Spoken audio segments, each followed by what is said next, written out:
अस्सलाम वालेकुम नाज़रीन, इमरान याकूब खान साहब और ज़फ़र हिलाली साहब के साथ मैं हूं Samina Pasha. Programme Viewpoint में आपको खुशामदीद कहती हूं। नाज़रीन, ऑपोजिशन इस हुकूमत पर जिस मामले पर सबसे ज़्यादा तनकीद करती है या यहाँ ये कहा जाए कि जिस पर हुकूमत को बिल्कुल बाकायदा तौर पर नाअहल, नालायक और नाकाम ठहराया जाता है, वो मईशत का मामला है। और हमेशा ये तनकीद होती है कि इस हुकूमत ने मईशत का बेड़ा गर्क कर दिया है, आम आदमी की ज़िंदगी मुश्किल हो चुकी है और पाकिस्तान की यानी मुल्की मईशत की भी अगर बात की जाए तो वो भी बहुत ही अबतर हालात में है। लेकिन क्या ही अजब कहिए कि दूसरी जानिब हुकूमत इसके बिल्कुल बरअक्स दावा करती है। उसको सब अच्छा नज़र आता है। वो ये कहती है कि जनाब जो उन्होंने तरक्की इसमें हासिल की है वो तो मिसाली है। जो काम लोगों ने 5-5 साल में नहीं कर सके, हमने वो 3 साल में कर दिखाएं। और उनका ये भी कहना है कि अब मुल्की मईशत मुस्तहकम बुनियादों पर उस्तवार हो रही है और आहिस्ता आहिस्ता इसका फ़ायदा आम आदमी तक मुंतकिल होता चला जाएगा। हाल ही में हुकूमत के इस दावे को तक़वियत मिली जब जो GDP का हदफ है वो रवा साल का जो आया है वो बताया ये जा रहा है कि जनाब 5.37%, जिसे अगर हम राउंड ऑफ करें तो 5.4% बन रहा है। और हुकूमत की तवक्कुआत या जो एस्टिमेशंस थे उससे ज़्यादा बताए जा रहे हैं, जो मुख्तलिफ इदारों की जानिब से एस्टिमेशन से उससे भी ज़्यादा है। आखिर हुकूमत ने ग्रोथ का ये हदफ कैसे हासिल कर लिया कोरोना के बावजूद, यकीनन ये एक अहम सवाल भी है। और इसके साथ साथ हुकूमती कामयाबी भी अगर इसी बुनियाद पर परखा जाए मईशत को। लेकिन इसके साथ साथ और बहुत सारे मामला जुड़े हैं जिनकी वजह से मईशत को जानना बड़ा ज़रूरी है कि जनाब आम आदमी की हालत किस हद तक बेहतर हुई। क्या करंट अकाउंट खसारा बिल्कुल ज़ीरो हो चुका है? क्या सर्कुलर डेट से हुकूमत निकल चुकी है? क्या बैरूनी कर्ज़ों का दबाव ख़त्म हो सका है? या डॉलर की ऊंची उड़ान ही किसी हद तक थमी है? क्या इन सवालों के जवाब भी हुकूमत के फेवर में हैं या नहीं, ये भी जानना ज़रूरी है। तो हुकूमत जिसे अपनी कामयाबी करार दे रही है, क्या वाकई उसकी कामयाबी है या नहीं, इस हवाले से बात करेंगे। और साथ ही साथ इसी से जुड़े जो पॉलिटिकल मामलात हैं उसको भी शामिल बहस करेंगे। आज ख़ास तौर पर हमारे शो में हमें ज्वाइन कर रहे हैं माहिर डॉक्टर फ़रूख सलीम साहब। आपका भी शुक्रिया डॉक्टर साहब, आपने आज हमारे लिए वक्त निकाला और आज आप हमारे ऑनरेबल गेस्ट हैं। मैं आप ही से बात का आगाज़ करूंगी। सबसे पहले तो ये फरमा दीजिए कि हुकूमत ने तो मुझे हैरान कर दिया है कि इतने ज़बरदस्त फिगर्स जो हैं वो आ रहे हैं ग्रोथ के हवाले से। क्या ये फिगर्स ठीक हैं डॉक्टर साहब? क्योंकि अपोजिशन तो कह रही है कि जी रीबेसिंग हुई है जिसकी वजह से ऐसा हुआ है। ये क्या है टर्म और इसका मतलब क्या है? क्या ये कोई हेरा फेरी है? देखिए, 2 या 3 इश्यूज़ हैं। पहला इश्यू है जो आपने सवाल उठाया, क्या ये फ़िगर्स दुरुस्त हैं? तो उसका जवाब है कि ये सारे के सारे फ़िगर्स जो हमारे सामने आ रहे हैं, ये दुरुस्त हैं। अब ये फ़िगर्स यहाँ तक पहुँचे कैसे हैं? अब उसका टेक्निकल इश्यू आ जाता है और वो टेक्निकल मैटर ये है कि जिसको कहते हैं रीबेसिंग ऑफ नेशनल अकाउंट्स। यानी कि पहले हमारे जो सारे नेशनल अकाउंट्स बनाए जा रहे थे, उसका बेस ईयर था 2005 का। अब हमने बेस ईयर जो है या हुकूमत ने बेस ईयर जो है वो तब्दील कर दिया है। अब वो 2015 और 16 का जो माली साल है वो बन गया है। अब उसकी टेक्निकलिटीज़ हम ज़रूर डिस्कस कर सकते हैं जिसके नतीजे में मुल्क की जो जीडीपी है उसकी फिगर हायर आ गई है। अगर उसकी फिगर हायर आई है तो इसका मतलब है कि जो जीडीपी पर कैपिटा की है, जो आमदन औसतन आमदन है फी कस की, वो भी बढ़ जाती है। लेकिन ये सारी बातें हैं मईशतदान बैठ के दूसरे मईशतदानों के साथ ज़रूर डिस्कस कर सकता है। आम आदमी का इससे कोई ख़ास ताल्लुक नहीं बनता। देखिए, पेट जो भरने के लिए आपको चाहिए रोटी, और चाय को अगर मीठा करना है तो उसके लिए आपको चीनी चाहिए। उसके लिए ये शरह नमू जो है, जो करंट अकाउंट सरप्लस है, ये काम नहीं करता। अभी कुछ हफ्ते पहले एक डॉक्टर साहब सर्वे। एक सेकंड मुझे अगर आप मौका दीजिएगा प्लीज। वैसे तो मैं यकीनन इस सवाल पे तो मैं आऊंगी, जो हमारा बेसिक क्वेश्चन होगा वो यानी आम आदमी से रिलेटेड मईशत होगा। लेकिन चूंकि ये हुकूमत दावा ये करे कि हम मुल्की मईशत को बेहतर कर रहे हैं, तो मैं ये जानना चाहती हूँ कि क्या वाकई मुल्की मईशत भी सही मानों में सही हो रही है या फिर ये भी सिर्फ आंखों में धूल झोंकी जा रही है? आम आदमी को तो अभी एक साइड पे रख दें, लेकिन क्या जो मैक्रो इकोनॉमिक है, मुल्क अपने पांवों पे खड़ा अगर हो रहा है तो हम बर्दाश्त कर लेते हैं, लेकिन हमें ये बता दें कि वाकई खड़ा हो रहा है या नहीं। देखिए, हकीकत ये है कि दो बहुत बड़ी खतरे की घंटियां बज रही हैं। एक अंदरूनी सेक्टर जिसको हम कहते हैं इंटरनल सेक्टर, जिसमें 22 करोड़ पाकिस्तानी रहते हैं। वहां पे जो खतरे की घंटी है वो महंगाई के हवाले से है। अब जो जिसको हम कहते हैं होलसेल प्राइस इंडेक्स, यानी कि जो होलसेल में कीमतें बढ़ रही हैं और जो हुकूमत का अपना इदारा है पाकिस्तान ब्यूरो स्टैटिस्टिक्स, उसने पिछले हफ्ते हमें बताया है कि होलसेल में कीमतें 27% बढ़ी हैं 1 साल के अंदर। अब वो होलसेल का मैं बार-बार ज़िक्र इसलिए कर रहा हूँ कि उसका मतलब ये होता है कि अगर होलसेल में 27% कीमतें बढ़ी हैं, तो अनकरीब अगले चंद हफ्तों में वो मुंतकिल होंगी रिटेल के ऊपर, जहाँ आप और मैं चीज़ें खरीदेंगे।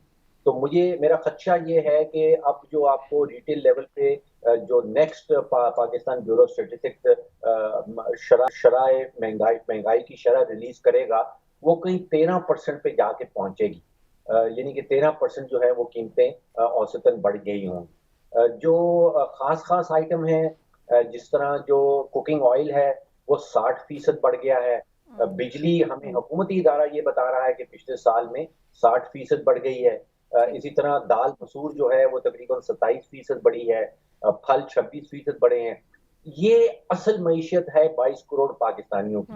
असल मईशत वो ठीक है। नहीं है कि डॉक्टर साहब, आपकी बात तो बिल्कुल सही है कि आम आदमी की मईशत कैसी है, लेकिन मेरा सवाल बुनियादी तौर पे यही था कि क्या मुल्क की मईशत बेहतर हो रही है नहीं। लेकिन मैं दोबारा आपकी तरफ आती हूँ, मुझे ज़रा प्लीज़ अलाउ कीजिएगा, मैं हिलाली साहब का कमेंट ज़रूर ले लूँ। हिलाली साहब, भले कैसे भी बेस ईयर को बनाकर बुनियाद आपने यानी चेंज करके उसे किया हो या जिस तरह, लेकिन 5.37 is a big achievement. Do you think कि कोरोना के बावजूद ये एक ऐसी चीज़ है जिसको हुकूमत बिल्कुल जिस पे प्राइड ले सकती है? बिल्कुल ले सकती है। और थोड़ा सोचिए, हमारा जीडीपी जो है, जो value of goods and services एक मुल्क का होता है, एग्रीकल्चर उसमें होता है, वो 3.4% बढ़ा है। मैन्युफैक्चरिंग उस पे होता है, वो 7.8% बढ़ा है। सर्विसेज उस पे होते हैं, वो 5.7% बढ़ा है। तो ये क्यों बढ़ा है? ये कहते हैं कि शायद ये जो पता नहीं कोई बेस वेस बदला है। मैं समझता हूँ ये इसलिए भी बदला है कि इट्स गुड पॉलिसी। मिसाल के तौर पे हमने कोविड के रिस्ट्रिक्शंस को ओवरडू नहीं किया, मुनासिब थे, पूरी दुनिया कहती है मुनासिब से। हमने एम्फेसिस नंबर 2 एम्फेसिस दिया कंस्ट्रक्शन और इंडस्ट्री पे, जो 32 इंडस्ट्रीज को मदद मिलती है, इंक्लूडिंग स्टील और सीमेंट। बड़ा अच्छा। तीसरी बात, हमने आईएमएफ प्रोग्राम को 15 महीने के लिए सस्पेंड कर दिया। हमने आईएमएफ ने कहा था मत दो, मगर हमने कहा नहीं, हम डेवलपमेंट के लिए पैसे देंगे, और 15 महीने के लिए हमने पैसे दिया, मुलाजमत हुई। Very good. और फिर चौथा, स्टेट बैंक को हमने ऑथराइज किया कि तुम लोन्स दो लोगों को इजी टर्म्स पे। तो भाई ये सब जब हमने किया, रिमिटेंसेस भी बढ़ गए, तो बैलेंस जो था एक्सपेंडिचर और इनकम का वो कम हुआ, अर्निंग्स जो थे वो हमारे ज्यादा हुए, इसलिए रिमिटेंसेस ज्यादा बढ़े। मैं नहीं कहता कि रिमिटेंसेस गवर्नमेंट ने एक छड़ी मारी और कह दी, मैं एक सिर्फ कह रहा हूं कि बढ़ा, 22 बिलियन से 30 बिलियन बढ़ा। अभी भी शॉर्टेजेस हैं। साथ साथ जल्दी से मैं कंक्लूड करके कह दूं कि फेलियर्स भी हैं गवर्नमेंट के। सर्कुलर डेट अभी तक है, हालांकि कम हुआ है, शायद आधा हुआ है, 1 बिलियन हो रहा था हर रोज आधा बिलियन हुआ है। और लॉसेस इन ट्रांसमिशन और थेफ्ट, बिजली की प्राइसेस कम नहीं हुई इसलिए कि ये ट्रांसमिशन और थेफ्ट कोई खास इनमें कमी नहीं हुई है। मगर ये वो बिल्कुल सबसे बड़ा उनका जो फॉल्ट रहा है, माफ करिए, पब्लिक सेक्टर एंटरप्राइजेस में कोई खास बेहतरी नहीं हुई। स्टील मिल, पीआईए, ये अभी तक इनकी लॉसेस चल रहे हैं। सुना है 3 बिलियन रुपया फी दिन शायद इनके लॉसेस हो रहे हैं। मगर और चीजों में तो हुआ है जो मैंने आइडेंटिफाई किया, और वजह भी मैंने बताया। बिल्कुल सी। इमरान साहब, फिर हम ये समझें कि मईशत का पहिया चल पड़ा? बिस्मिल्लाहिर्रहमानिर्रहीम। देखें, हिलाली साहब जो गुफ्तगू कर रहे थे, ये गुफ्तगू ड्राइंग रूम में बैठ के, ठंडे कमरे में बैठ के या हीटर लगा के जो लोग आपस में डिस्कशन करते हैं ना, उसमें बड़ी अच्छी लगती है। लेकिन मैं क्या करूं, एक आम आदमी, एक आम पाकिस्तानी जो 22 करोड़ में से जिनकी तादाद शायद 21.5 करोड़ से भी ज़्यादा है, उसको आप यकीन करें इन चीज़ों से कुछ सरोकार नहीं है। अभी कुछ अर्सा पहले आपको याद होगा एक सर्वे हुआ था जिसमें डॉक्टर साहब से अभी मैं इस पर बात करूँगा, 90% पाकिस्तानियों ने कहा था कि उन्हें इस बात का इल्म ही नहीं है कि जीडीपी किस बला का नाम है। ठीक। उन्हें इस बात का इल्म ही नहीं है कि जो जिस डेफिसिट की बात हिलाली साहब करते हैं वो डेफिसिट होता क्या है। उन्हें तो सिर्फ इस बात का इल्म है कि महंगाई कितनी बढ़ गई है। उन्हें आटा 35 रुपए जो किलो मिलता था वो 65 रुपए किलो पे चला गया है। उन्हें चीनी जो 55 रुपए किलो मिलती थी वो 100 रुपया क्रॉस कर गई है। इसी तरह आज जो दादोशुमार आए हैं महंगाई के, सरकारी इदारे के महंगाई की हफ्तावार शरह जो है 19.82% तक पहुंच गई है। ये आज के सरकारी दादोशुमार है। एक आम पाकिस्तानी जो है उसका मसला ये है, उसको उस वक्त पता चलेगा मईशत बेहतर हुई है जिस वक्त आप उसके लिए कोई ईज़ पैदा करेंगे, उसके लिए कोई आसानी पैदा करेंगे, उसे चीज़ बाजार से सस्ती मिलेगी, या उसकी आमदनी इतनी बढ़ जाएगी कि उसे 100 रुपए भी चीनी मिलते वक्त मैं एग्जैक्टली अब यही कहने वाली थी कि वो तो ये क्लेम कर रहे हैं कि हमने इनकम इतनी ज्यादा बढ़ा दी है। कहाँ इनकम इतनी ज्यादा, पर कैपिटा इनकम में इजाफा हुआ है। वो कह रहे हैं तो जो मर्जी कहते रहे। गुजारिश ये है कि हम जो लोग यहाँ पे बैठे हैं हम भी इसी सोसाइटी का हिस्सा है, इसी माशरे में रहते हैं। डॉक्टर साहब हैं, हिलाली साहब हैं, मैं हूँ, आप हैं, हम सब अपने या अपने इर्द गिर्द जो रहने वाले लोग हैं उनकी ईमानदारी से अपने दिल पे हाथ रख के बताएं कि मुझे तो अपने ख़ानदान में, अपने दोस्तों में कोई एक आदमी ऐसा नहीं मिला, एक आदमी शायद है जिसने कहा हो कि उसकी इनकम बढ़ी, या नहीं तो हर आदमी मुझे रोता हुआ ही नजर आया कि मर गए महंगाई से जीना हराम हो गया। तो ये सारी बातें हैं जो बड़ी अहम है। डॉक्टर साहब यही सवाल मैं आपकी तरफ ले आती हूँ। हुकूमत का ये मानना है कि इतना पैसा अगर मईशत में ऐड हुआ है, हमारी मुल्क की मईशत का जो वॉल्यूम है वो भी इंक्रीज हुआ है। ज़राअत में वो कह रहे 1100 अरब रुपए चला गया है। इस वक्त जो हमारी एक्सपोर्ट्स हैं वो रिकॉर्ड हैं। उनका ये कहना है कि जनाब जो सैलरीड क्लास है वो ज़रूर सफ़र कर रही है, उसका हमें अंदाज़ा है, लेकिन जो अपना काम करने वाले लोग हैं उनको फ़र्क नहीं पड़ा है। सैलरीड लोगों की तनख्वाह अगर मालिकान बढ़ा देंगे तो उनकी मेहरबानी है, लेकिन जाहिर सी बात है अगर वो नहीं बढ़ाते तो वो तो महंगाई के ही रहमो करम पर है। तो आपका इस पर क्या ये बात उनकी जायज़ है कि सिर्फ सैलरीड क्लास मुश्किल में? देखिए, पाकिस्तानी को ये समझाने के लिए कि उनकी मईशत अच्छी जा रही है या बुरी जा रही है, आपको कोई मईशतान नहीं चाहिए। आपको कोई वजीर आज़म भी नहीं चाहिए, आपको कोई वजीर ख़जाना या कोई तर्जुमान नहीं चाहिए। हर पाकिस्तानी जो अपने घर से निकलता है, जो डबल रोटी खरीदने जाता है, जो आटा खरीदने जाता है, जो चीनी खरीदने जाता है, जो अपनी मोटरसाइकिल पे बैठता है, पेट्रोल पंप में पेट्रोल भरवाने जाता है, वो ये जानता है कि उसकी मईशत किस सिमत में जा रही है। उसको मैं यहाँ बैठ के लंबा लेक्चर दूं कि भाई हमारा तो जीडीपी जो है वो रीबेस कर दिया है, वो 5.37 पे बढ़ने लगा है, हमने एक्सपोर्ट सरप्लस कर दिया है, उसका इस चीज से कोई ताल्लुक नहीं बनता। वो वही जो चीजें मैंने आपको कहा, आटा, चीनी, पेट्रोल, बिजली का बिल महीने के बाद कितना आएगा, देखिए इन सारी चीजों का एक इम्पैक्ट आता है आबादी के ऊपर। इस वक्त 40% पाकिस्तानी जो हैं वो फूड इनसिक्योर हैं, और ये फिगर मैं नहीं दे रहा हूँ, ये आलमी इदारे हमें बता रहे हैं कि 10 में से 4 पाकिस्तानी ऐसे हैं जो अपनी खुराक की जो इंटरनेशनल स्टैंडर्ड्स हैं, अपने कैलोरीज 2200 पूरी करनी है, वो आज की तनख्वाह में और आज की कीमतों में 10 में से 4 पाकिस्तानी ऐसे हैं जो अपना पेट नहीं भर पा रहे हैं। अब वो लोग जो हैं जो पेट नहीं भर पा रहे हैं, मैं सोचता हूँ वो आप पाकिस्तान के किसी बड़े शहर की मार्केट्स के बाहर चले जाएं, आपने देखा होगा कि मार्केट्स के बाहर जो दिहाड़ीदार हैं अपना बेलचा और हथौड़ा लेके खड़े रहते हैं, बैठे रहते हैं इंतजार में कि हमें कोई ले जाएगा, दिहाड़ी लग जाएगी।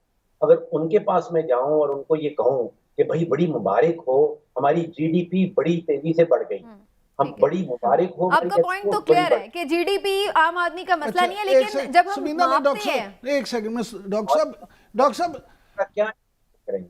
डॉक्टर साहब एक बेसिक सवाल क्या इस्तेमाल करेंगे? डॉक्टर साहब मैं बेसिक सवाल एक पूछना चाहता हूँ। आपने जो बात की कि उन्होंने बेस ईयर तब्दील कर दिया, एक आम आदमी के लिए मसला मैं खुद जानना चाहता हूँ कि बेस ईयर तब्दील करने का तरीकाकार क्या है? क्या हुकूमत किसी वक्त भी जो चाहे वो बेस ईयर मुकर्रर कर रहे हैं, या किस वजह से ये बेस ईयर, उसके भी कोई तरीकाकार वजह है? जी, उसका बिल्कुल तरीकाकार वाज़ा है, और 5 साल में यूजुअली हम बेस ईयर जो है वो तब्दील किया करते थे, और उसकी एक टेक्निकल रीज़न ये है कि दुनिया में एवोल्यूशन आ रहा है, चीजें तब्दील हो रही हैं, मुख्तलिफ लोग जो हैं वो मुख्तलिफ चीजें ज्यादा या कम खरीदना शुरू कर देते हैं। तो बेस ईयर इस दफा हमने 10 साल लगाए तब्दील करने में। तो टेक्निकली ये बिल्कुल होना चाहिए, जैसे हिलाली साहब ने कहा, ये अच्छी पॉलिसी है। लेकिन इसके नतीजे में ये नतीजा, ये अक्स कर लेना, ये बताना कि जी हमारी मईशत जो है वो सीधी सिमत पे चली गई है। देखिए, इसी तरह ये जो रीबेसिंग हुई है, जो आखिरी साल था पीएमएलएन का, वो हमें बता के गए थे कि 5.8% ग्रोथ आई है उनकी जीडीपी में। अब ये जब रीबेसिंग हुई है तो वो 5.8 से बढ़ के कहीं 6 से ऊपर चली जाती है, 6.1 या 6.2 पे चली जाती है। बट इट्स मीनिंगलेस, इसका मतलब कुछ नहीं लगता। पॉलिसी बहुत अच्छी है, लेकिन ये कह देना कि इसकी वजह से पाकिस्तानी जो हैं उनकी या तो वो जो फूड इनसिक्योर है 40% वो बेहतर हो जाएंगे, या अगर वो 40% लोग जो गुर्बत की शरह से नीचे रह रहे हैं उनकी जिंदगी में कोई बेहतरी आ जाएगी, या मजमूई तौर पे जो बोझ है एक एवरेज पाकिस्तानियों के ऊपर वो कम हो जाएंगे। तो वो सारी चीजों में does not really make any sense. और बिल्कुल जो सर्वेस बताते हैं कि क्वालिटी ऑफ लाइफ जो है वो आम पाकिस्तानी की वो इम्प्रूव हुई है या वो पहले से ख़राब हुई है, तो जाहिर है उससे भी फिर हालात पता चल जाते हैं कि आम आदमी जो है वो पहले से बेहतर नहीं बल्कि बदतर लाइफ की तरफ जा रहा है। लेकिन इसमें एक इम्पॉर्टेंट पॉइंट ये, हिलाली साहब आप भी इस पर ज़रूर कमेंट कीजिएगा, ये तनकीद आम तौर पर हो रही है कि अगर हम हुकूमत की तमाम दावे बातें मान भी लें कि कुछ चीज़ें मईशत में अच्छी हो भी रही हैं, तो ये पॉलिसीज़ ऐसी हैं जिसमें सिर्फ अमीर को फ़ायदा हो रहा है, सरमायादार को फ़ायदा हो रहा है, अमीर अमीर से अमीर तर हो रहा है, गरीब गरीब तर हो रहा है। यानी जो एक डिफरेंस है अमीर और गरीब का वो और बढ़ रहा है। तो इस लिहाज से तो ये पॉलिसीज़ अच्छी नहीं कही जा सकती, क्योंकि एक बड़ा तबका तो बहरहाल गरीब ही है पाकिस्तान में। देखिए, आपने मुझे सवाल कहा था कि इकोनॉमी की क्या हालत है, तो मैंने आपको कोई स्टेटिस्टिक्स दिए थे जिसमें पता चलता है कि इकोनॉमी का अच्छा हालत है, बेहतर हालत है निस्बतन एक साल पहले। मैंने आपको ये नहीं कहा कि हर चीज़ आराम है। मैं समझता हूं कि अगर आप पॉपुलेशन प्लानिंग नहीं करेंगे तो तबाकुन होगा। अगर आप 2-3% बढ़ते रहें तो इसके माने आप सिर्फ 1 और 2% इंक्रीज करते रहें आपका इकोनॉमी, इट्स यूजलेस, कोई फर्क नहीं पड़ेगा। अगर आप समझते हैं कि सर्कुलर डेट और स्टील मिल और पीआईए इनको ख़त्म नहीं कर सकते हैं और बिलियन 3-3 और 4-4 बिलियन डॉलर हर रोज़ हमारा जो नुकसान हो रहा है आप उसको करेक्ट नहीं करते हैं, तो तबाकुन नतीजा होगा। मैं ये नहीं कह रहा हूं कि एवरीथिंग इज गुड, मैं तो समझता हूं कि क्या फायदा है कि आपके एक्सचेंज रेट्स को आपको ज्यादा पैसा मिल रहा है 1 टन सीमेंट के लिए, तो आप कह रहे हो हमने इतने पैसे कमा लिए सीमेंट के, तो आपने ज्यादा तो नहीं प्रोड्यूस किया ना, आपने उसका क्वालिटी तो नहीं बेहतर किया। वही सीमेंट आप बेच के 40 रुपया फी डॉलर पे आप इंक्रीज कर रहे हैं। बिल्कुल, मैं बिल्कुल ये नहीं कहता हूं कि we are in a good position, I think we are in a bad position और we are not getting better. मगर जिधर तक इकोनॉमी और गवर्नमेंट है उधर मैं आपको सिर्फ ये कहता हूं कि स्टेटिस्टिकली वो कहते हैं क्या कहते हैं वो, lies, dam lies and statistics. तो ये जो 3 चीजें ये जो है इट इज बेटर। अच्छा डॉक्टर साहब, मैं एक चीज जरूर जानना चाहूंगी, जब हम ये मान लिया कि आम आदमी का सरोकार नहीं है, उसको जीडीपी का पता भी नहीं है, लेकिन मुझे ये तो जानना है कि जब अगर आपकी इकोनॉमी वो 5% से ऊपर ग्रोथ कर रही है तो इसका मतलब तो ये है कि जॉब अपॉर्चुनिटीज़ क्रिएट हो रही हैं, इसका मतलब तो ये है कि काम लोगों को मिल रहा है, इसका मतलब तो ये है कि आपकी इंडस्ट्री जो है वो चल रही है। तो फिर अगर हमारे बरामदात बढ़े हैं, हमारा टैक्स जो कलेक्शन है वो इम्प्रूव किया है पहले से, रेमिटेंसेस भी बढ़े हैं अगर हमारी, तो इसका मतलब तो ये कि कहीं ना कहीं पैसा तो फिर आम आदमी के पास तो जा ही रहा है ना। देखिए, किसी भी मुल्क की मईशत जो है जब वो इतनी ज्यादा बीमार हो जाती है कि उसको इंटेंसिव केयर यूनिट में डालना पड़ता है, तो वो फिर आईएमएफ उसकी मदद के लिए आता है और आईएमएफ को कहा जाता है कि ये इंटेंसिव केयर यूनिट है इकोनॉमीज का। तो ये एक खुला तजाद बन जाता है कि अगर हुकूमत एक तरफ ये कह रही है कि हमारे सारे माशी इशारे जो हैं वो मस्बत डायरेक्शन में है, पॉजिटिव डायरेक्शन में जा रहे हैं, और साथ ही साथ हमारी पूरी कोशिश ये भी है कि हम आईएमएफ का हिस्सा बन जाएं, तो ये हो नहीं सकता। अगर हमारे सारे इंडिकेटर्स जो हैं वो पॉजिटिव हैं तो फिर हमें आईएमएफ के पास जाने की क्या जरूरत पड़ी। तो एक तो ये इंटरनल कॉन्ट्रडिक्शन जो है ये बहुत वाज़ेह तौर पे उभर के जो है वो सामने आ रही है। फिर पिछले 3 सालों से एक दो धारी तलवार चली है पाकिस्तानियों के ऊपर। देखिए, अगर आप तारीख को खोल के देखें, माली फाइनेंशियल तारीख को पाकिस्तान की, तो 1960 से लेके सन 2018 तक जो औसतन आमदन है एक पाकिस्तानी की, वो मुसलसल बढ़ी है। यानी कि 55 साल का आपको एक ऐसा पीरियड मिलता है जिसमें आपकी और मेरी आमदन मुसलसल बढ़ रही है। इसमें कोई शक नहीं कि उस दौरान महंगाई भी थी, लेकिन शायद हम महंगाई को बर्दाश्त कर पाते थे क्योंकि हमारी आमदन बढ़ रही थी। अब 2018 के बाद जब हम पीक पे पहुंचे हैं कोई 1400 और $50 की आमदन पे, अब पिछले 3 सालों से वो आमदन मुसलसल गिर रही है।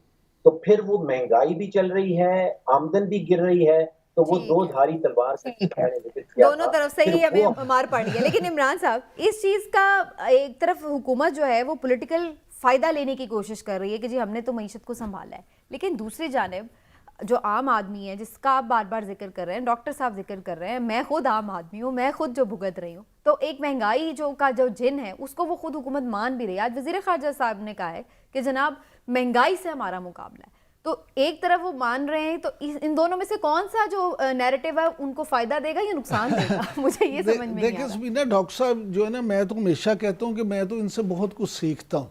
जिस तरह से ये इतने मुश्किल और शकील मौज़ूआत को अवामी अंदाज में समझा देते हैं ना, तो उसमें आम मेरे जैसे नालायक आदमी को भी कुछ समझ आ जाती है कि ये क्या है। देखिए, अभी आपने नौकरियों की बात की कि अगर इतनी दूध और शहद की नहरें बहना शुरू हो गई हैं, इकॉनमी इतनी अच्छी पोजीशन में चली गई है, तो फिर तो वाकई नौकरियां मिलनी चाहिए लोगों को। लेकिन यहाँ मामला ये हैं कि Pakistan institute of development economics की जो हालिया बिल्कुल तहकीक के बाद रिपोर्ट आई है, वो कहते हैं जी कि पाकिस्तान में जो डिग्री याफ्ता नौजवान है ना, 31% इस वक्त बेरोजगार हैं जिनके पास डिग्री हैं। मैं पढ़े लिखे नौजवानों की बात कर रहा हूँ, और इनमें से शहरों में 43.5%, जबकि देहात में जो है इनकी तादाद 20.3% है। यानी आप यहाँ अंदाज़ा लगा लें कि यहाँ तो हर रोज़ हम कितने बेरोज़गारों की तादाद में इजाफा कर रहे हैं। दूसरी बात ये कि स्वाय एक दो इंडस्ट्रीज़ के बाकी सब जितने प्राइवेट भी इंडस्ट्रियलिस्ट हैं, उन्होंने भी अपने, ये आप उसको कोरोना वजह कर दें जो भी कह दें, लेकिन उन्होंने भी अपने मुलाजमों की जो है तादाद उनमें कमी की है। और फिर ऑनलाइन ये शॉपिंग के बाद और ऑनलाइन इन चीज़ों के बाद पाकिस्तान में अगर आप देखें तो अगर आप ब्रांड्स की बात करें, कपड़ों की, जूतों की, दूसरे बहुत सारे लोग हैं जिन्होंने अपने कई ना सिर्फ आउटलेट्स बंद कर दिए बल्कि लोग हज़ारों की तादाद में वहाँ से भी बेरोज़गार हुए। तो मैं वहाँ आप देखें कि अगर ऑनलाइन उसकी बिक्री हो रही है तो सरमायादार को तो फ़ायदा हो रहा है, लेकिन जो वहाँ पे 20,000 सैलरी लेने वाला था वो बेचारा तो अपनी नौकरी से भी चला गया, उसको तो उल्टा नुकसान हो गया। लिहाजा मैं ये समझता हूँ कि अगर हुकूमत की पॉलिसीज़ इतनी ही अच्छी होती तो मुझे इस पर कोई इतराज़ नहीं है। सरमायादार जिसने इतने पैसे खर्च किए उसे ज़रूर मुनाफा मिलना चाहिए, लेकिन अल्लाह का वास्ता कोई ऐसी पॉलिसी बना लें कि मजदूर को भी साथ मुनाफा मिल जाए, उसकी बेचारे की नौकरी तो ना जाए। इस सिलसिले में क्या ऐसा हो सकता है डॉक्टर साहब कि हुकूमती सतह पर कोई ऐसी डायरेक्शंस या गाइडलाइंस वज़ा कर दी जाएं कि भाई आपने अपना जो कुछ भी आप कमा रहे हैं, प्रॉफिट बना रहे हैं, उसके साथ साथ आपने सैलरी जो आपकी मुलाजमीन हैं, कारकुन हैं, उनको भी आपने पास ऑन करना है। कोई ऐसे फिक्स कर दिए जाएं गाइडलाइंस कि भाई आपने हर साल एनुअली आपने ये इतनी इंक्रीमेंट लगाने हैं या कुछ भी इस तरह का। क्या हुकूमत पाकिस्तान ऐसा कुछ कर सकती है? देखिए, आपने 2 या 3 बड़ी इंपॉर्टेंट वर्ड जो है वो इस्तेमाल किया। आपने डायरेक्शन का जिक्र किया, आपने पॉलिसी का जिक्र किया, कोई गाइडलाइंस ऐसी बन सकती हैं कि ये सारे काम करने के लिए हुकूमत को एक टीम चाहिए होती है। वो टीम बैठ के फिर मनसूबाबंदी करती है, वो गाइडलाइंस जिसका आप जिक्र कर रही हैं। अब 41 महीने गुजर गए हैं पीटीआई की हुकूमत के। अगर आप और से ज़मीनी हकीकत को देखें तो ऐसा महसूस होता है कि पिछले 41 महीनों से खास तौर पे जो मईशत के हवाले से चीज़ें हैं, हुकूमत अंधेरे में तीर चला रही है। आप सोचिए कि एफटीआर का चेयरमैन जो है वो 8 दफ़ा तब्दील हो चुका है।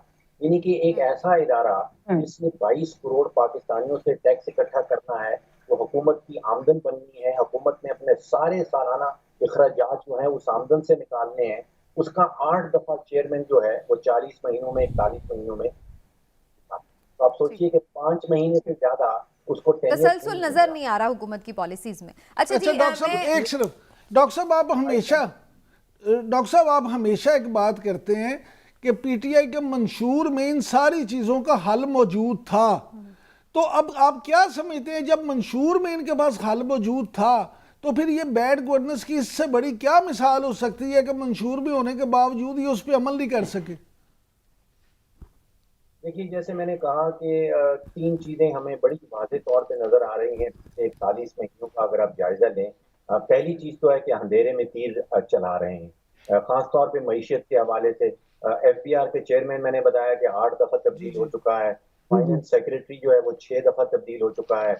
जो हमारे वज़ीर ख़ज़ाना साहब हैं वो 4 दफ़ा तब्दील हो चुके हैं। बोर्ड ऑफ इन्वेस्टमेंट का जो चेयरमैन है वो 4 दफ़ा तब्दील हो चुका है। फिर दूसरा एक बड़ा वाज़ेह पैगाम जो निकलता है 41 महीनों का, वो ये है कि जो कुछ भी पाकिस्तान के अंदर मसाइल होते हैं, उनका इल्ज़ाम जो है वो दूसरों पे डाल दिया जाता है। ये दुरुस्त है कि आप पहले कुछ महीने, पहले साल भर जो है, वो पिछली हुकूमत के ऊपर इल्ज़ाम ज़रूर डाल सकते हैं, लेकिन इसका मतलब ये है कि आप ज़िम्मेदारी नहीं ले रहे। अगर 41 इवेंचुअली महीने हमें गुज़रने खुद ही के देखना है, बिल्कुल ठीक है। हमें ब्रेक की तरफ भी जाना है। डॉक्टर साहब, आपका बहुत बहुत शुक्रिया, आपने आज प्रोग्राम में हमें वक्त दिया, और ये यकीनन ये इंपॉर्टेंट सारे मामलात हैं जिन पर बात करना बड़ा ज़रूरी है, और ज़ाहिर ऑन गोइंग टॉपिक है ये, इस पर बात तो होती ही रहती है। लेकिन ऑफ कोर्स अगर हम मान लेते हैं कि ये सब अचीवमेंट है, तो इसको मज़ीद जहाँ जहाँ पे निशानदेही की गई है आज प्रोग्राम में, वहाँ पर भी काम करने की ज़रूरत है। होपफुली आम आदमी की हालत भी बेहतर हो। एक ब्रेक लेते नाज़रीन, ब्रेक से वापस आते हैं तो मज़ीद कुछ बात करेंगे सूबे के हवाले से। हमारे साथ रहिए।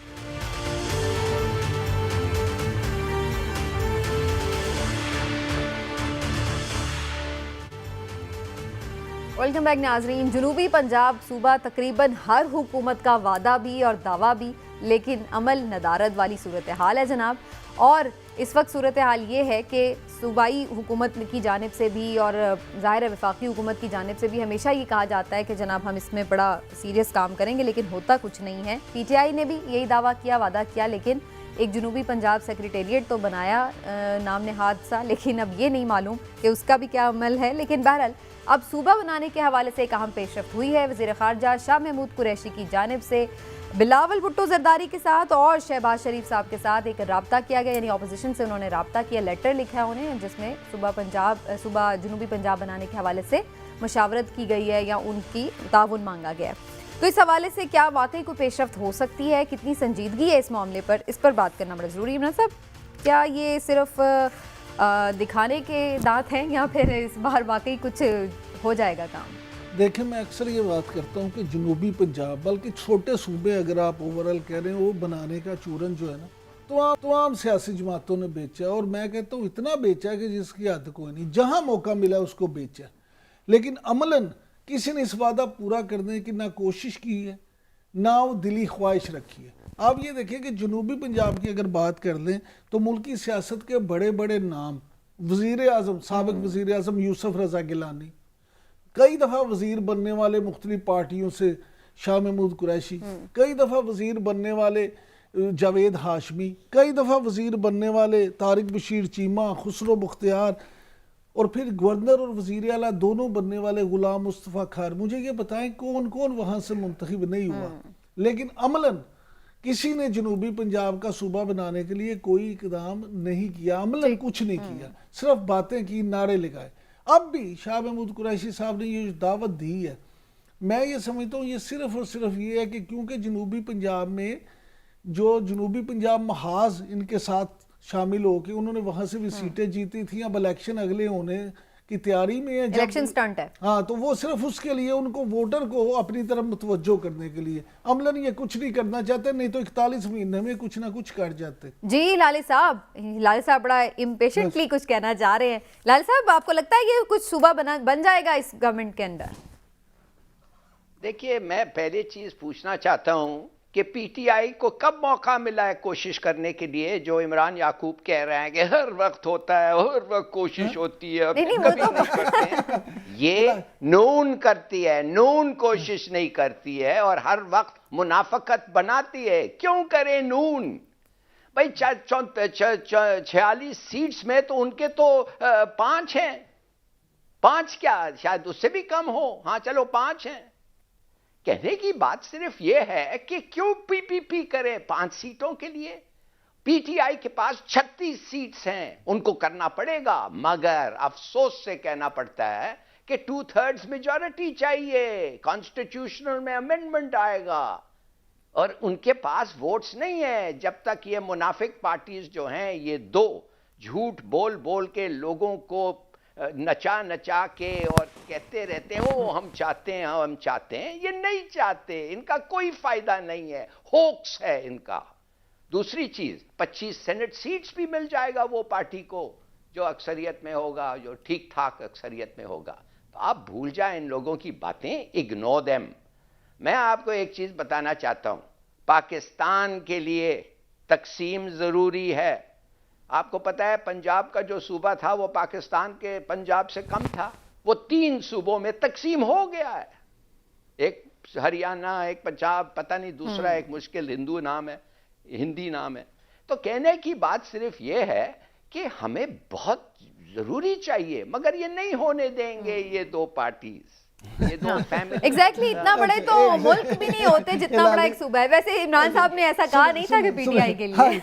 हिलाली साहब ना असल में बात सुनते नहीं, तो पहले ही अपना ज़हन बना लेते हैं। मैंने तो हिलाली साहब पीटीआई का नाम भी नहीं था लिया, लेकिन आपने खुद अहस कर लिया कि मैंने पीटीआई के बारे में। सर मेरी गुजारिश सुन रहे, मैं तो कह रहा हूँ जो भी पार्टीज थी, और माजी में जब पीटीआई नहीं थी तो वही पार्टियां थी, लिहाजा आपका आज ये मफरूजा गलत हो गया। दूसरी बात ये कि जो जनाब जिसकी बात कर रहे हैं, हम देखें जितने मैंने नाम लिए, शाह महमूद कुरैशी साहब किस पार्टी से वहां नहीं जीते, जावेद हाशमी साहब कितनी पार्टियों से वहां नहीं जीते।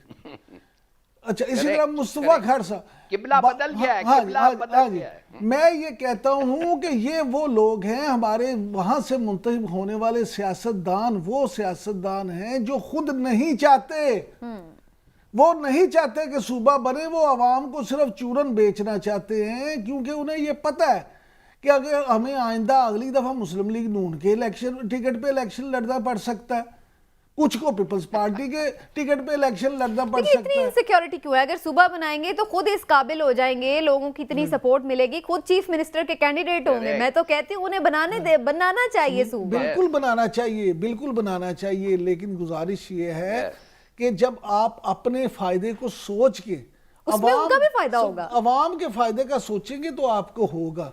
इनका अलमिया ये है कि ये अपने फायदे से बाहर ही नहीं निकल पाते, ये अपने फायदे से बाहर ही नहीं निकल पाते। सही कहा। लेकिन पीटीआई की क्या इंटेंशन सही है? एग्री करते हैं। हाँ जी, हिलाली साहब ने तो उनकी मजबूरियां बताई हैं पीटीआई की कि वो नहीं कर सकते, लेकिन इंटेंशन है उनकी, क्योंकि सूट उन्हें करता है कि वो उनका वहां पर इतना वोट बैंक तो नहीं है। मेरा ख्याल से जो ज्यादातर लोग वहां से शामिल हुए वो या तो आज़ाद थे या जनूबी पंजाब सूबा महाज वाले थे। इनके अपने जो असल कैंडिडेट थे तो शायद ही कोई हो जो वहां से, तो वहां पे इनका है वोट बैंक के जो ये वहां पर सूबा बनाने से करें। देखिए गुजारिश ये है, फिर मैं वही आप क्या कह रही हैं? एक सेकंड में बताती हूँ लाली साहब। सीट्स हैं भाई जी, वो बाद में शामिल होने वाले हैं ना जो जनूबी पंजाब सूबा, यानी प्योरली वो आइडियोलॉजिकली पीटीआई के वो लगे। अब आप पेडिग्री में पहुंच गए, आप लोगों की पेडिग्री पे आ जाए, वो कहता किधर। और सर वो लोग किसी जगह रहते ही नहीं है ना, बार बार इधर उधर मूव कर जाते हैं। मैं ये कहना चाह रही हूँ, आप समझे, मैं कह रही हूँ कि वो इलेक्टेबल्स हैं, आज वो पीटी में आई में है, कल वो चले जाएंगे। ये है आपका इसी में जवाब है कि जो इलेक्टेबल्स है ना, ये इलेक्टेबल्स ये किसी पार्टी के नहीं है, हाँ। ये अपनी सीट के हैं, लिहाजा ये अगर किसी पार्टी के नहीं है तो फिर ये अपने वहां के हल्के के अवाम से कैसे हो सकते हैं? वो तो ये समझते हैं, ये इलेक्टेबल्स हकीकत में ये समझते हैं कि वो अपने हल्के के अवाम पे मेहरबानी करते हैं जो वहां से इलेक्शन लड़ते हैं। ये जो उनसे वोट लेते हैं ये उन पे मेहरबानी करते हैं, उनसे वोट लेते हैं, क्योंकि ये अवाम जो है ये तो है इसलिए कि ये सिर्फ उनकी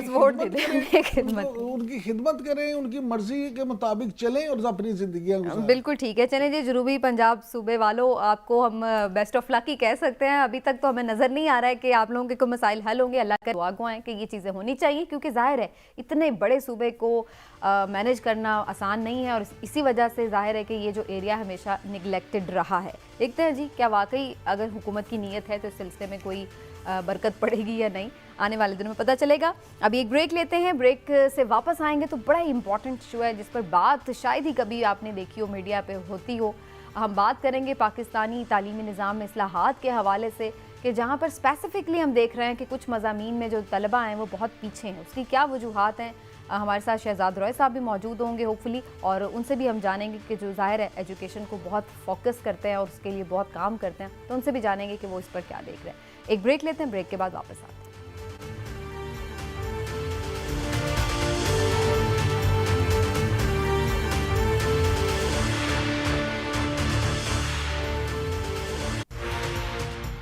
वेलकम बैक नाज़रीन। एक तहकीक से ये पता चला है कि पाकिस्तान के 90% से ज़ायद तलबा जो हैं वो मैथ्स में और साइंस में बड़े वीक हैं, और ये भी कि जनाब रियाजी का जो औसत स्कोर है वो 100 में से 27% है सिर्फ, जबकि साइंस का 34% बताया जा रहा है इस रिपोर्ट के मुताबिक। और भी इसमें बड़े इंटरेस्टिंग फैक्ट्स हैं जो मैं आपके साथ शेयर करूं। इस मुताले में बताया जा रहा है जो यानी अगर मैं डाटा की बात करूं तो 78 सरकारी और 75 निजी स्कूल्स के तलबा ने हिस्सा लिया था, और इसमें यह भी बताया गया जनाब कि 153 सरकारी निजी स्कूलों में 5वीं, 6ठी और 8वीं जमात के 15,000 से ज़ायद तलबा जो थे वो शरीक थे इस सर्वे में, और जो रियाजी का औसत स्कोर था वो 100 में से 27% था, जबकि साइंस का औसत स्कोर 100 में से 34% था। अब जो इम्पॉर्टेंट बात है वो ये कि ये दो ऐसे सब्जेक्ट्स हैं, मैथ्स की बात हम करें या साइंस की बात करें, कि जो बड़े इम्पॉर्टेंट हैं और जो जदीद उलूम हैं उनकी बुनियादें इनके ऊपर उस्तवार हैं। और अगर बच्चे हमारे इन्हीं बुनियादी जो सब्जेक्ट्स हैं उसमें वीक हैं, उसमें परफॉर्म नहीं कर पा रहे, तो फिर आगे हमारे नए उफ़क़ कैसे खुलेंगे, ये जानना बड़ा ज़रूरी है। यानी जो बेसिक चीज़ें हैं, रट्टे वाली सिस्टम है, वो फिर भी हमारे स्टूडेंट्स उसमें बेहतर परफॉर्म करें, लेकिन जहाँ पर ज़रा दिमाग अप्लाई करने की बात है वहाँ पर बच्चे पीछे क्यों हैं? क्या हमारे जो तालीमी निसाब है उसको चेंज करने की ज़रूरत है, जो हाल ही में चेंज हुआ है? या निज़ाम में तालीम तो यानी निसाब ठीक है, लेकिन निज़ाम में तालीम को इम्प्रूव करने की ज़रूरत है? ये कुछ बुनियादी सवाल हैं जिसकी ऊपर बात करेंगे। मैं पहले हिलाली साहब की तरफ जाऊँगी। हिलाली साहब, वैसे आपका मैथ्स और साइंस कैसा था जब आप स्टूडेंट थे? और आप समझते हैं कि वाकई जनरली भी हम अक्सर बच्चों से कभी पूछते हैं तो वो ये बात करते हैं कि जनाब हमें ये सब्जेक्ट्स मुश्किल लगते हैं, इसकी क्या रीज़न हो सकती है जनरली? पहले बात तो ये है मेरे ख्याल में कि ये सर्वे बड़ा एक्यूरेट है और बड़ा टाइमली है, और मेरे ख्याल में हमें इसको बहुत तवज्जो देना चाहिए, नंबर 1। दूसरी बात ये बिल्कुल सही कह रहा है ये सर्वे, और ये क्यों है हमें सोचना चाहिए। हमें इसलिए है कि पहली चीज़ तो ये है कि इसको एक सूबा का हमने दे दिया है, अंडर 18th अमेंडमेंट ये एक प्रोविंशियल सब्जेक्ट हो गया। प्रोविंशियल सब्जेक्ट जब हो गया है तो आप सोचिए कि इसका टोटल पॉलिटिसाइजेशन हो गया है। रिक्रूटमेंट जो टीचर्स के होते हैं वो टोटली पॉलिटिकल, बिल्कुल सिफारिश पे होते हैं, और वही सिफारिश एक्चुअली आप देखते हैं it continues through to the election. यही टीचर्स को उन लोग रखते हैं एज वो कहते हैं पोलिंग ऑफिसर्स, ये वो, और उधर से धांधली शुरू हो जाता है। अब आप कहेंगे इसका साइंस का क्या ताल्लुकात है? देखिए अगर आप टीचर्स गलत रखें तो जो भी स्टूडेंट आएगा वो कैसे सीखेगा और किससे सीखेगा? दूसरी बात यह है कि आपके पास साइंस लैब्स तो 20%, 30% स्कूल्स में तो है ही नहीं। तो अगर भी आप एक साइंटिफिक सब्जेक्ट देंगे, अब वो कहते हैं मैथ्स के लिए साइंस लैब की जरूरत नहीं है, मगर साइंस के लिए तो साइंस सब्जेक्ट्स के लिए है। मैथ्स भी कम है। मैथ्स क्यों कम है? इसलिए कि मैं समझता हूं कि if you had good maths teachers, automatically वो स्टूडेंट्स भी होते हैं वो they would have taken to good teachers और बढ़ता, मगर ये नहीं। मैं आपको कह रहा हूं, मैं एक डिजास्टर देख रहा हूं। समीना, बात सुनिए, मैं सर्विसेज से आता हूं, मैं भी सिविल सर्विस ऑफ पाकिस्तान में था, उधर से मैं foreign service of Pakistan CSP से फॉरेन सर्विस में मुझे आया। मैं आपको बताना चाहता हूं कि अगर आप समझते हैं ये मरी डिजास्टर जो हुआ है वो क्यों हुआ है, 15 लोगों को फट करके उन्होंने आइडेंटिफाई करके निकाल दिया। 15 लोगों ने इतनी बड़ी गलती की। इट मीन्स कि उनके ट्रेनिंग, एजुकेशन, ओरिएंटेशन में गलत है कुछ चीज। ये कभी मेरे जमाने में मैं कहता हूं हो ही नहीं सकता।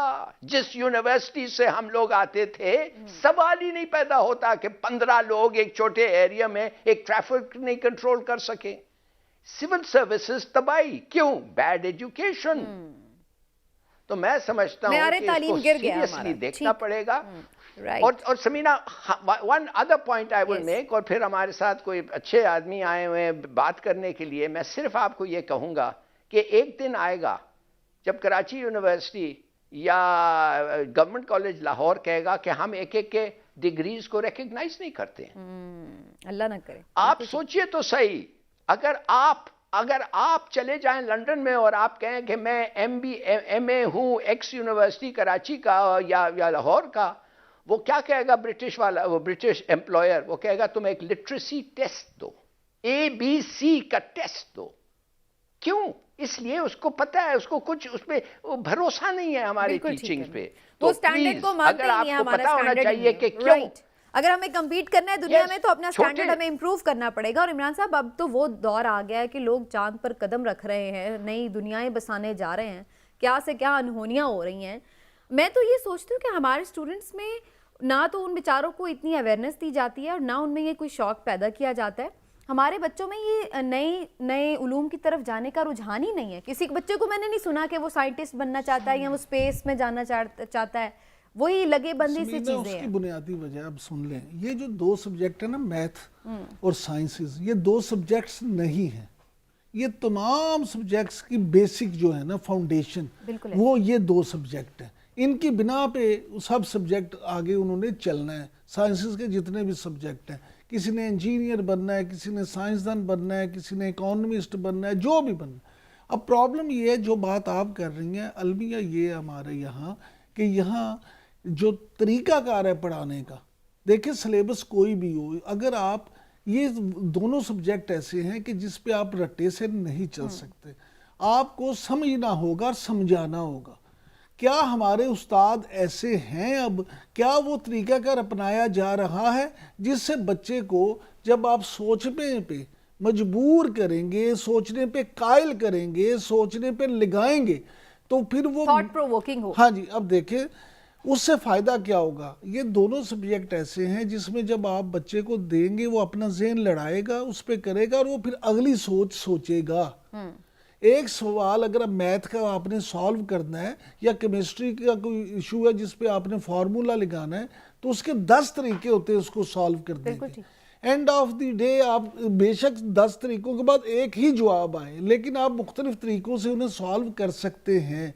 यहाँ पे प्रॉब्लम ये है कि एक उस्ताद जब पढ़ाता है और वो अपने ब्लैक बोर्ड पे कहता है जी ये तरीका है, अगर कोई बच्चा दूसरे तरीके से कर दे और उसका जवाब वो भी आ जाए तो उसको कांटा लगा देता है, नहीं 0 नंबर अभी तुम्हारा, तुमने वो तरीका नहीं बनाया जो मैंने बनाया। लगे बंधे लकीर के फकीर हम रहते हैं। इस काम के लिए आप देखें पाकिस्तानी जो निज़ाम तालीम है उसको आपको इस तरीके से साइंसी बुनियादों पे ही लेके चलना पड़ेगा।